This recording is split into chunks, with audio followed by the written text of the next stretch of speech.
সকাল আমার প্রিয় বন্ধুরা, আশা করছি তোমরা সবাই খুব ভালো আছো এবং যে যেখানে আছো অনেক সুস্থ আছো।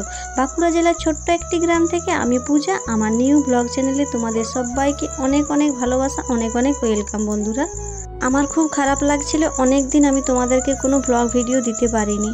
অনেক রকমের সমস্যা ছিল বন্ধুরা, সেসব কিছু অবশ্যই আমি তোমাদের জানাবো, কারণ তোমাদের অনেক ভালোবাসা, অফুরন্ত ভালোবাসা পেয়ে আমি আবার নতুন করে ভিডিও বানাতে শুরু করেছি। তাই বন্ধুরা, ভিডিওটা স্কিপ না করে আমার পাশে থেকে ভিডিওটা প্রথম থেকে শেষ পর্যন্ত দেখার জন্য অনুরোধ রইল। আশা করছি আজকের ভিডিওটাও তোমাদের অন্যান্য দিনের মতো খুব ভালো লাগবে। প্রতিদিনের মতো আজকেও সকাল সকাল ঘুম থেকে উঠেই চারিদিকে মাড়ুলি দিয়ে, চারিদিক ঝাড় দিয়ে এখন আমি রাস্তার দিকটা একটু ঝাড় দিয়ে দিচ্ছি। আমার মতো যাদের গ্রামের বাড়ি তাদেরও এই সমস্ত কাজ থেকে থাকে। তারপরে আমি ঝাড় দিয়ে দিয়েছিলাম, পাতাগুলো এক জায়গাতে জড়ো করেছিলাম, কেননা ঝাড় দিয়ে দিয়ে অনেকটা নিয়ে যেতে হবে, সেই কারণে সমস্ত পাতাগুলো এক জায়গায় ঝাড় দিয়ে জড়ো করে দিচ্ছি। তারপরে একটু দূরে গিয়ে ফেলে দিয়ে আসবো। তোমরা যারা আমার প্রতিদিন ভিডিও দেখো তোমাদের সবাইকে অনেক অনেক ধন্যবাদ আমার পাশে থাকার জন্য। এভাবেই তোমরা আমার পাশে থেকো, তাহলে আমি অনেক আগে এগিয়ে যেতে পারবো। জানো বন্ধুরা, অনেক কষ্ট করে, অনেক ঝামেলা সহ্য করে আমি ভিডিও বানাই তোমাদের ভালোবাসা পাওয়ার জন্য। তাই তোমরা যদি আমার পাশে থাকো, আমার কোনো কিছুতে আর কোনো বাধা থাকবে না। রান্নাঘর থেকে কালকের বাসি বাসনগুলো সব বাইরে বের করিয়ে দিলাম। এখন আমি রান্নাঘরটা একটু ঝাড় দিয়ে দেবো। তারপর আমি এখন রান্নাঘরটা ভালোভাবে একটু লাতা দিয়ে দেবো। কেন বলো না, আমাদের তো সারাদিন রান্নাঘরেতেই বলতে গেলে বেশিরভাগ কাজ থাকে, তো রান্নাঘরটা তো একটু পরিষ্কার রাখতে হয় বলো। এখন ঘড়িতে বাজে প্রায় 6:30 মতো। আমি ঘুম থেকে উঠেছি 5:30-এ। কাল থেকেই অনেক কিছুই কাজ হয়ে গেছে বন্ধুরা।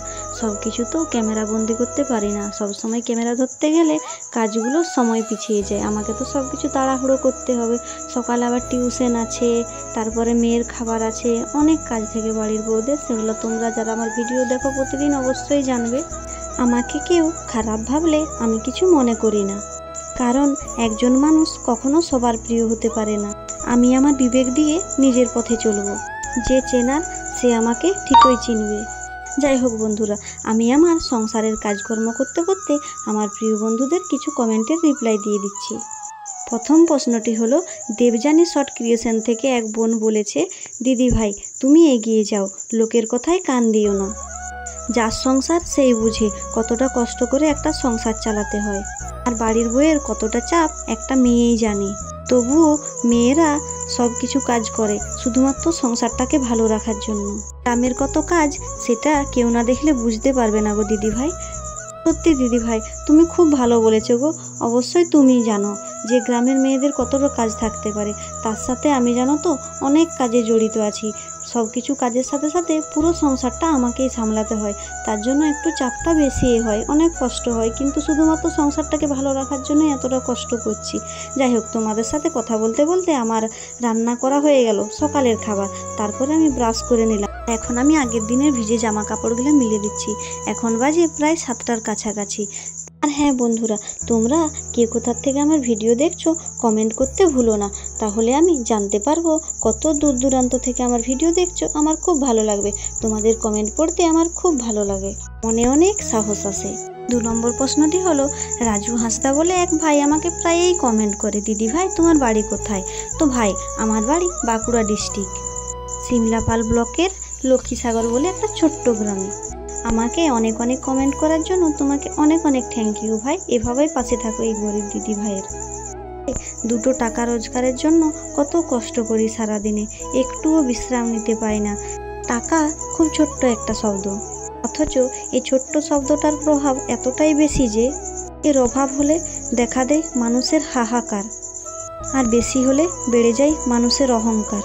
তাই আমি বেশি কিছু চাই না বন্ধুরা, একটাই আশীর্বাদ করো তোমরা সবাই, আমি যেন সংসার নিয়ে ভালোভাবে সুখে শান্তিতে থাকতে পারি। এখন আমি টিউশনি পড়াচ্ছি, আর তোমাদের দাদা ভাই তেল ভানিয়ে এনেছিল, সেগুলো রোদে দিয়ে দিল। তারপরে রান্না বান্না করে ভিডিও বানাতে লেগে গিয়েছিলাম। এখন বাজে প্রায় 3:30 মতো।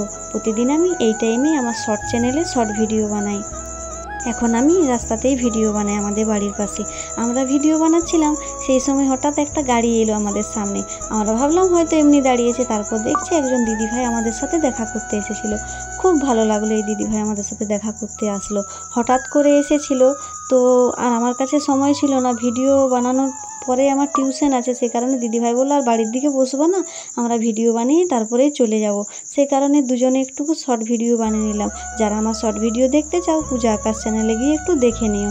তারপরে টিউশন পড়াবো, এরপর টিউশন চলে আসছে, এক একজন করে ছাত্রছাত্রী আসছে, সবাই এখনও আসেনি। তারা বিকেলে টিউশনিটা পড়ায় 5টার সময়, কেননা 3:30 থেকে 4:50 পর্যন্ত আমি শর্ট ভিডিও বানাই, তাছাড়া আমি সময় পাই না। তো এগুলো সকালে কাস্টমার এসেছিলো, তো কিছু কিছু জিনিসগুলো গুছানো হয়নি, সেগুলো একটুকু আমি গুছিয়ে সাইড করে রেখে দিচ্ছি, কেননা ছেলেমেয়েরা আসে পাশে বসবে, তো অসুবিধা হবে, সেই কারণে আমি যতটুকু পারলাম একটু গুছিয়ে নিচ্ছি। অনেক কষ্ট করে এই ছোট্ট কাপড়ের দোকানটা করেছি, তার সাথে কিছু কিছু সেলাইয়ের কাজ করি।